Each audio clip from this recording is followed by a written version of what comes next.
bit of investigating on our own account. I mean, we know almost to the minute when my uncle was killed.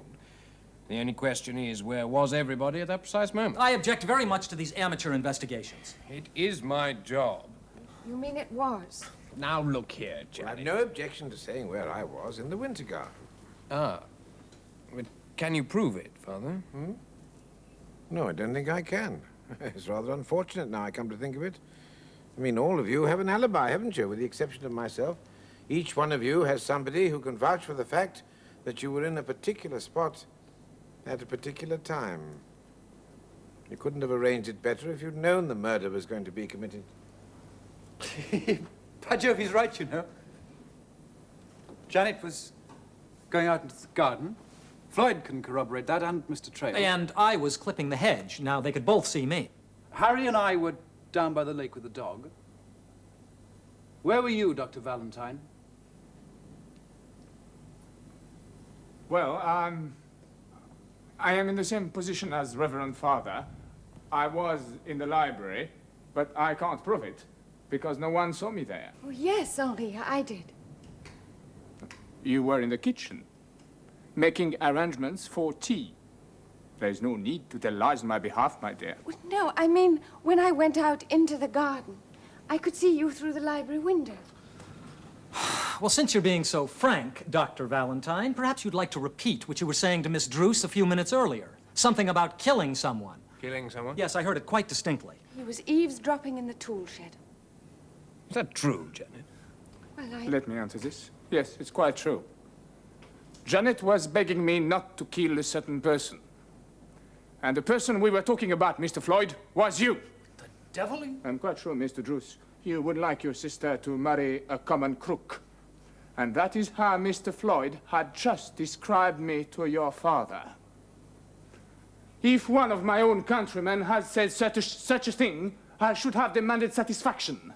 But I suppose that Americans have no such code of honor. I'm not going to stand for this. How can you talk about honor? A man who goes by a name that's not even his own. Perhaps you'd like to tell us why you were obliged to leave your own country, Monsieur de Villain? I am afraid I must leave your vulgar curiosity unsatisfied. Please, gentlemen, really. I do think we ought to stick to the point. Ah, but this might be the point. Well, go on. If he won't tell us, why don't you? You seem to know all about it. Yes, I do. And it has nothing to do with the Colonel's death. This gentleman comes from a long and very distinguished family that goes back far beyond the Revolution.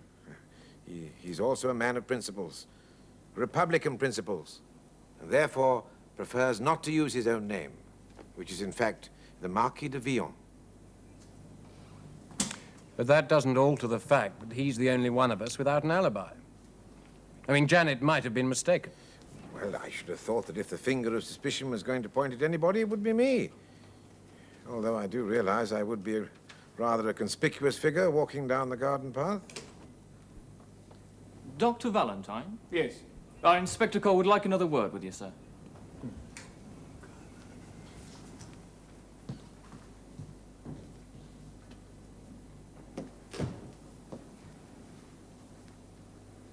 I said, Janet, did you know about all this? Yes, of course I did. So, Dad was wrong thinking he was a fortune hunter. He was wrong about a lot of things. Daddy was a man of very strong opinions. Yeah, certainly had very strong opinions about me. Yes. You were one of the things he was wrong about. Thank you, dear sister, for those few kind words. Forgive me, Miss Janet. I wonder if you'd be good enough to show me the whereabouts of that summer house. Yes, of course. Thank you. I shouldn't try to go into the garden if I was you. It's bound to be full of policemen. We can see it quite clearly from the terrace. Well, we don't seem to be getting on very fast, do we? It's rather like one of those stories where the body's found in a locked room. Except so far, we don't really seem to have a murder weapon. I can think of one. No? What's that? What happened immediately after Miss Druce found the body? Well, she screamed. Dr. Valentine ran out, you saw him, and went into the summer house. And what did Dr. Valentine do then? Well, he examined the Colonel's body, said that he'd been stabbed in the back and died instantly. Well, how did he know that? And he cut away the clothing and saw the wound. Why? And what did he cut it with? A scalpel? He had his bag of instruments with him. Exactly. But when Janet found him, was the Colonel dead? You mean Valentine could have killed him afterwards, when he was pretending to examine the body? Could have driven a scalpel straight through his heart. Oh? And what was the Colonel doing lying on the floor?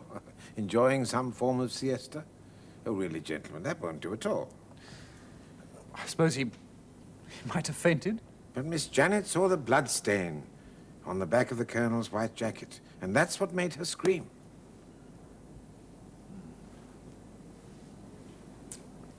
You said before that the wound was about 5 inches deep. That is correct. Tell me, Doctor, in your opinion, could it have been made by this? It's possible.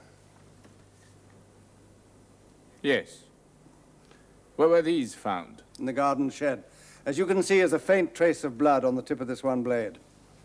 Constable, ask Mr. Floyd to step in here, will you? Yes, sir.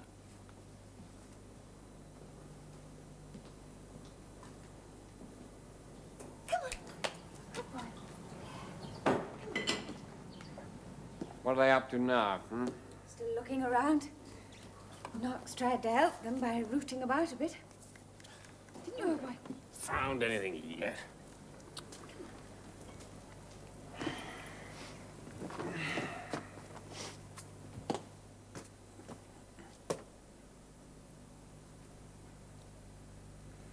Good heavens.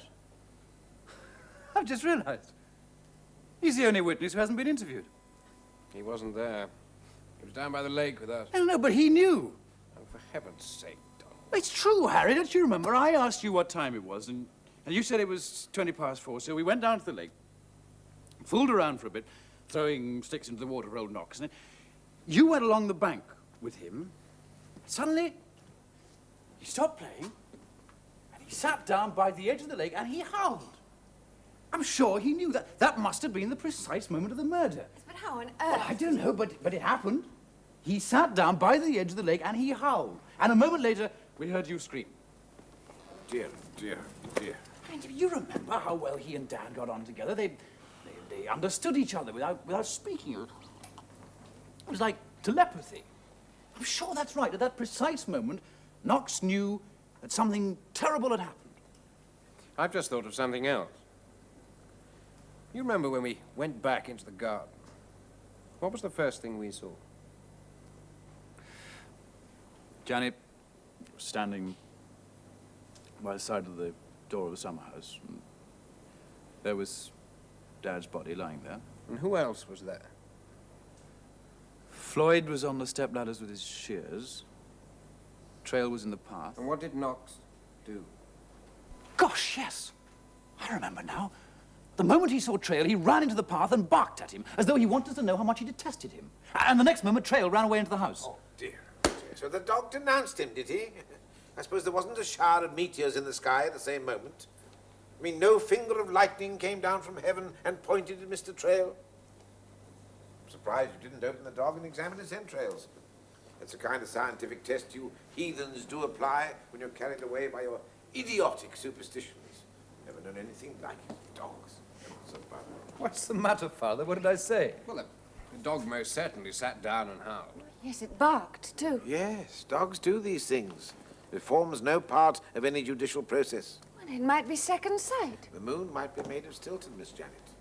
Rational people tend to think it isn't. Perhaps I'm being silly, but I'm sure Knox knows who killed my father. If he could speak, he'd tell us.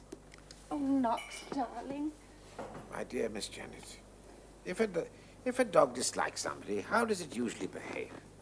Well, usually they growl. Exactly, but on this occasion, when it saw Mr. Trail, it barked. I must admit, he barks at Floyd, too. Ah, now that's very interesting, isn't it? I wonder what these two gentlemen have in common. Nothing that I can see. Mr. Trail, the lawyer, is a very nervous type. He smiles and he frowns for no apparent reason, and he's always fiddling about with that cravat of his. And Mr. Floyd, the secretary, he's a nervous, jumpy type, too. That's why he cut his finger on those shears when Miss Janet screamed. How do you know that? Ah, hadn't any of you noticed?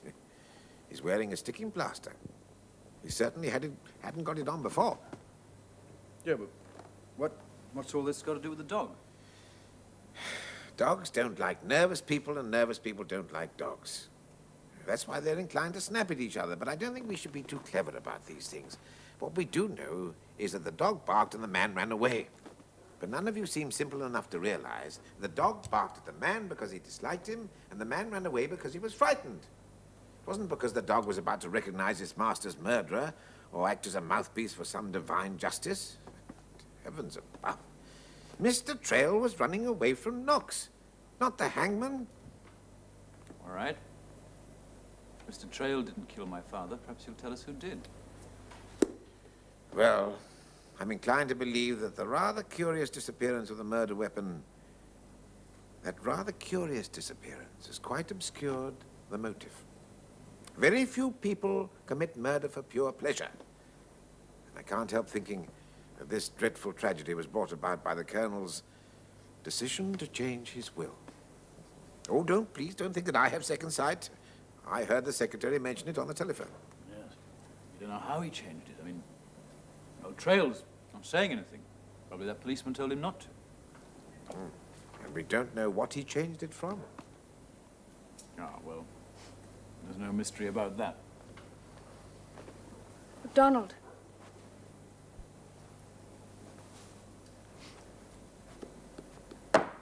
The original terms were that everything was going to come to me.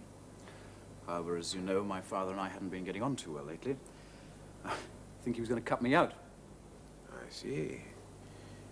Well, Mr. Donald, that rather gives you a motive, doesn't it? Yes, for killing him before the will was changed, not afterwards. What would have been the point?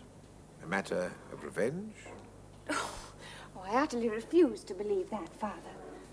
Well, you don't know Donald as I do. A thing like that's quite out of the question. Well, it would help us considerably if we knew who the Colonel was going to leave his money to. I must say, I rather thought he might be old Harry. Huh? I mean, you know, it was a due start sending for him just when Father and I had had that row. And sending for the lawyer, too. Yes. Well, gentlemen, that's something we shan't know until the will is read. No. No, we don't have to wait until then. Oh? Daddy told me exactly what he planned to do. He'd made up his mind that Donald was... well, that he wasn't the right person to leave his money to. And so he decided to change his will and leave everything to me. What? After everything he's said about that French fortune hunter? I'm sorry you don't like Henri, but he certainly isn't a fortune hunter. He has no need to be, Miss Janet. The de Vions are extremely rich. He's always telling me he can't stand girls with money. Oh, too bad he's got one, then. Oh, he hasn't.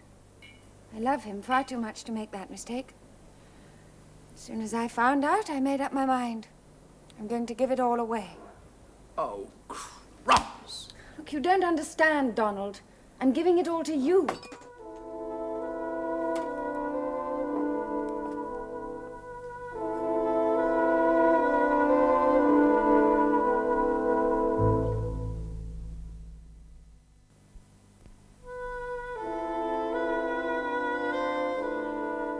Nothing more I can do here, sir. I've taken statements from everyone concerned, and we've carried out a thorough search of the house and grounds. Yes, sir? Yes, various possible weapons have been examined and eliminated. Mm-hmm. Well, I'll come over right away, so make a personal report. Goodbye. Yes? Oh, I'm so sorry, Inspector. I didn't mean to interrupt. I understood you were leaving. That is correct. Yes, well, I've just come in to fetch your book. Miss Drew said that I might borrow it. I'm leaving for London this afternoon, you see. Sorry, sir. Nothing to be removed from these premises whatsoever. Well, that's something that hadn't occurred to me. Oh? What's that, sir? That the murder weapon might be a volume of religious memoirs. I understood you were looking for a sharp instrument. I think you better leave all that side of it to us, sir. Yes, of course, Inspector. I take it I'm free to go to London? We've got your address. Oh, yes. Good day, sir.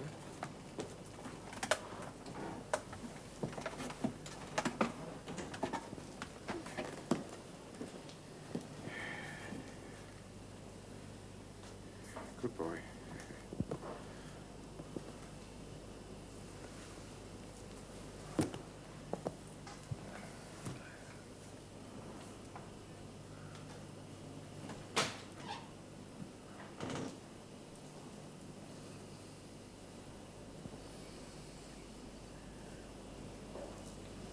goodness they haven't made a mess in here. Miss Janet. You should see the garden. We've dug up all the herbaceous borders and the crazy paving.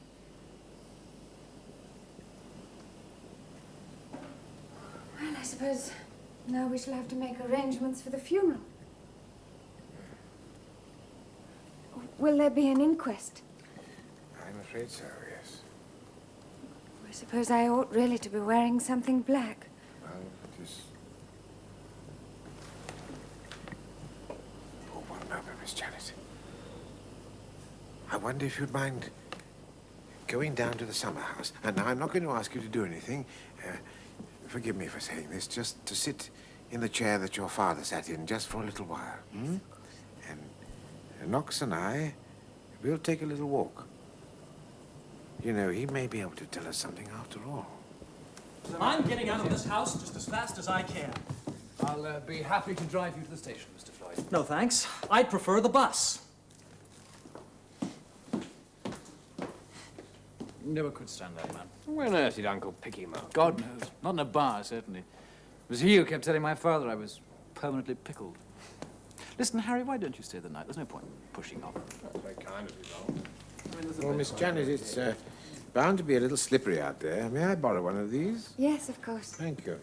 Going for a walk, Father? Yes. Well, I could do some exercise as well.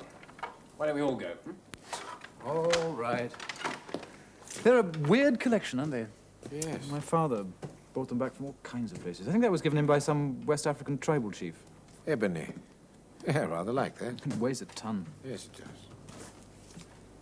What are you doing, Harry? Well, I can't bear a walk without some sort of purpose to it. I thought I'd try and pot something. You don't mind, do you? Oh, why should I? Well, it does rather seem to be your estate now. Oh, rot. Cartridges? Yes, in that box. Yeah. I warn you, there's not much down there, Harry. Just a few mallards, really.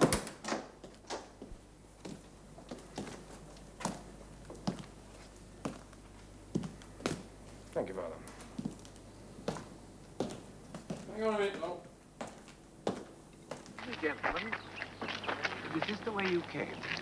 Yes, he was. Are you sure you didn't go straight down to the lake? No, we came just about as far as this. I see, yes. It's really very odd, because from the other side, the garden side, this hedge looks quite solid. But as you can see, gentlemen, it's really rather thin. Now come and look. Oh, dear. It's coming on to rain. Yes, you're quite right, Father. You can see right through to the back. That must be the back of the summer house. Yeah. You can see through that as well. It's made of lattice work.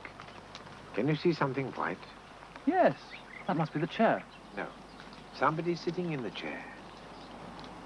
A basket chair with holes in it. Somebody wearing white. Dad had a white jacket on. Yes. This is what the murderer must have seen. A small white patch.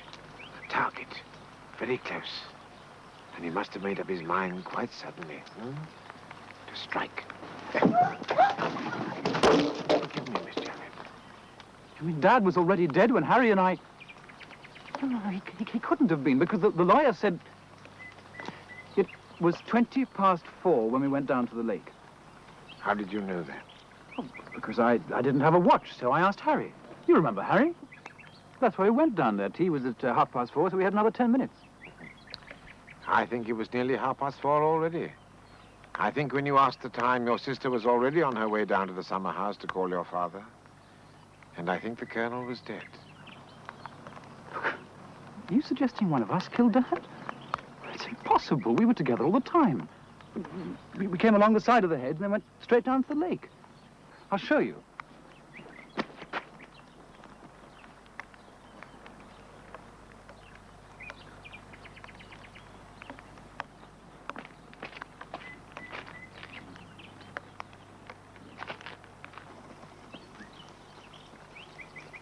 I stood about here throwing sticks into the water for Knox. And then Harry joined me. I thought you said he was with you all the time. Yes, he was. No, wait a minute. I remember turning around and calling out. Yes, of course, that's when I asked him what time it was. Harry had a pebble in his shoe, so he'd stopped. So you stayed up there for a while. You decided to take a gamble, didn't you, Mr. Harry? You always were a bit of a gambler. That's how you lost your job in India. You were wrong that time, and it cost you your commission. You were wrong this time, too, and it cost Colonel Druce his life. What an interesting theory. You knew the Colonel had changed his will. An even chance he'd changed it in your favor. It was quite possible, in fact, that the only thing that stood between you and a very large inheritance was that little white patch peeping through the hedge. So you decided to take a chance. I see. Are you going to tell us how? I'm waiting for Knox to tell us how the murder was committed. Knox? But I thought you said... Oh, dogs can tell us quite a lot, Mr. Donald, providing we listen to them on their own terms. They're rather limited creatures of habit. Where were you, Mr. Harry, when Miss Janet screamed? Over there. Do you want me to show you?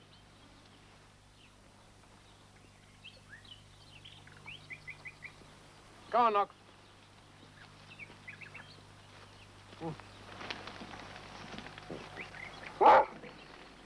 I think Knox wants to play with sticks. I seem to be the only man who has one. Harry had a stick. Yes, I thought so. How on earth did you know? Dogs are playful creatures, Mr. Donald. As I said before, creatures of habit. As far as they're concerned, sticks are for throwing in the water and retrieving. Now, what do you suppose would happen, Mr. Donald, if I threw this one in the lake? Hmm? Well, old Knox would go and fetch it, but I mean... Yes, well, let's try, shall we? Let's see what happens. Come on, boy. Come on, Knox. Knox, come on, boy. Here's it, boy. Here's it, boy. Here we are. Here you are, boy.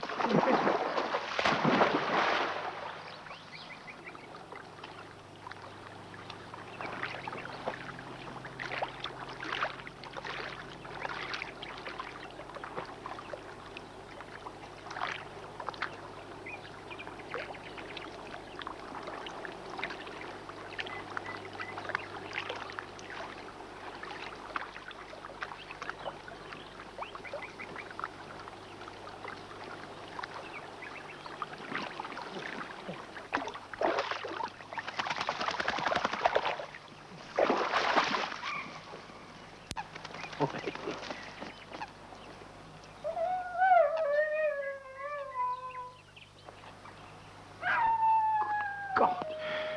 Is that what happened? It's uncanny. No, it isn't, Mr. Donald. It's perfectly logical behavior. If you were a dog, you'd do exactly the same thing. Why? He's howling because he can't find the stick. And the reason he can't find the stick is because it's made of ebony. That's why I selected it from the umbrella stand in the hall. It's one of the few woods that's heavier than water. So it's lying at the bottom of the lake with the other one. What other one? The one that killed your father. Not exactly a walking stick, but a long, thin sword stick. A thin blade of steel which pulls out of a casing of wood. They're quite common in India. I'm sure the Colonel had one. Of course, Cousin Harry could have put it back in the umbrella stand, and I dare say no one would have noticed. On the other hand, it must have been safer to destroy the evidence.